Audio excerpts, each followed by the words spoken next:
वे पितामह भीष्म तथा आचार्य द्रोण को बुलाकर उनसे सलाह मशवरा करने लगे। पांडु पुत्रों के जीवित रहने की खबर पाकर पितामह भीष्म के मन में भी आनंद की लहरें उठ रही थी। भीष्म ने कहा, बेटा, वीर पांडवों के साथ संधि करके आधा राज्य उन्हें दे देना ही उचित है। आचार्य द्रोण ने भी यही सलाह दी। अंग नरेश कर्ण भी इस अवसर पर धृतराष्ट्र के दरबार में उपस्थित था।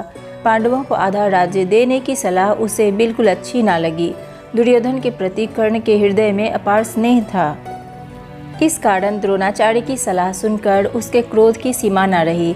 वह धृतराष्ट्र से बोला, राजन, मुझे यह देखकर बड़ा आश्चर्य हो रहा है कि आचार्य द्रोण भी आपको ऐसी कुमंत्रणा देते हैं। राजन, शासकों का कर्तव्य है कि मंत्रणा देने वालों की नीयत को पहले परख लें, फिर उनकी मंत्रणा पर ध्यान दें।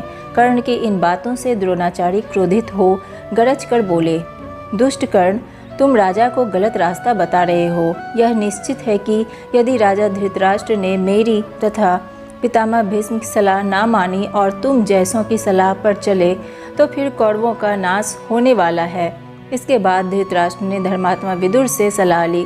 विदुर ने कहा, हमारे कुल के नायक भीष्म तथा आचार्य द्रोण ने जो बताया है वही श्रेष्ठकर है।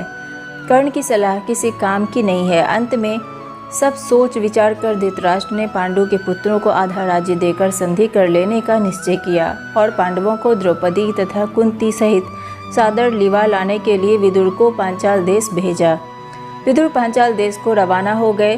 पांचाल देश में पहुंचकर विदुर ने राजा द्रुपद को अमूल्य उपहार भेंट करके उनका सम्मान किया और राजा धृतराष्ट्र की तरफ से अनुरोध किया कि पांडवों को द्रौपदी सहित हस्तिनापुर जाने की अनुमति दें।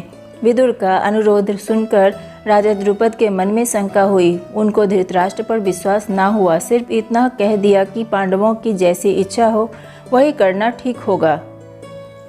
तब विदुर ने माता कुंती के पास जाकर अपने आने का कारण उन्हें बताया। कुंती के मन में भी शंका हुई कि कहीं पुत्र पर फिर कोई आफत ना आ जाए। विदुर ने उन्हें समझाया और धीरज देते हुए कहा, देवी, आप निश्चिंत रहें। आपके बेटों का कोई कुछ नहीं बिगाड़ सकेगा। वे संसार में खूब यश कमाएंगे और विशाल राज्य के स्वामी बनेंगे। आप सब बेखटके हस्तिनापुर चलिए।